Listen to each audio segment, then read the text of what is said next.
Fananateraka fiainana tamin'ny mpanao gazety kosa tamin'ny folakandro teo ny mpitandro ny filaminana avy amin'ny Emoreg. Nandritra izany no niresahan'izy ireo fa misy andian'olona mikonokonona sabotsy mainty ny sabotsy ho avy izao. Fampahafantarana ny andinindin'izay ny Volavavy sy Tsirira Kotarson Atranty. Misy mikonokonona fanakorontanana eto an-drenivohitra ary anao sabotsy mainty ny 17 Jolay avy hoy ny nambarany teo anivon'ny Emoreg izay vondronany avy amin'ny Zandary, ny polisy ary ny miaramila. Araka ny fanazavana eto ny tompon'andraikitra voalohany filaminana eto Analamanga, isy ny anao fihetsiketsehana eo amin'ny kianjan'Ambojatovo amin'ny fotoana io ary isy ny fikasana ampiasa fitaovam-piadiana entina hanotsorapotaka amin'ny mpitandro filaminana. Raha ny vaovao sy ny renseignement izay efa misy fahamarinany dia ireo mpitarika ireo dia anao an'Antananarivo ho Samedinoara. Amin'ny teny frantsay moa zay, izany hoe ho andro tena hizavatra hitranga. Ny zavatra ho ataon'izareo dia efa misy olona izay anao fanamiana miaramila na polisy na gendarme dia andeha hitifitra zay vahoaka tonga eny Ambojatovo. Tsy vitan'ny hitifitra fotsiny fa hitoraka grenady. Raha mitranga ilay zavatra zay dia avy hatrany dia lazaina fa ny mpitandro ny filaminana izay miandraikitra ny filaminam-bahoaka amin'ny asabotsy io no nahatonga zay zavatra zay.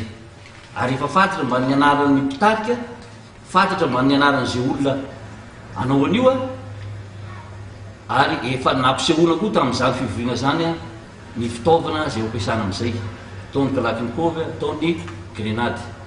Zahay moa tsy afaka tena nahatratra an'izay satria amin'ny alalan'ny renseignement izay ataontsika hoe fondé ozy ny teny frantsay zavatra zay. Ny zavatra tian'izareo tratrarina dia ohatra ny tamin'ny nahatongavan'ny président Ravalomanana, saika nahatongavany zay moa tiako tenenina tamin'ny herintaona. Efa ndraindraikitra mitandro filaminana tamin'izay fotoana izay dia nahatratra ty PM maty 49 ty izay saika nampiasaina hitifirana olona teny Ivato. Dia tratra tia dia ny olona nitazona azy moa dia tratra fa anamponja amin'izao fotoana izay. Izay ny zavatra tiana atao amin'ny alatsinainy tamin'ny amin'ny sabotsy. Mba manainga antsika rehetra raha misy olona mampiaia mba hampilaza anay mpitandro filaminana fa tsy ho avelantsika ho somban'ny olona na ho potehan'ny olona ty tanàna Antananarivo ty.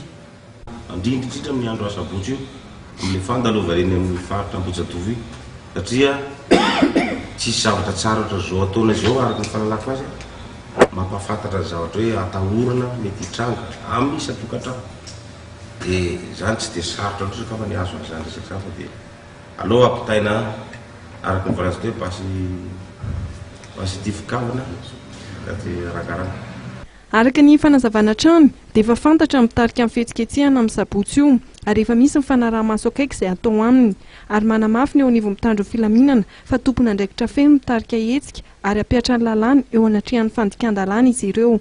Miantso ny konimponina mba ho mailo ary ampilaza amin'ny mpitandro filaminana amin'ny laharana tsy adoavam-bola 017 ary ny 119 raha misy ny mampiaia.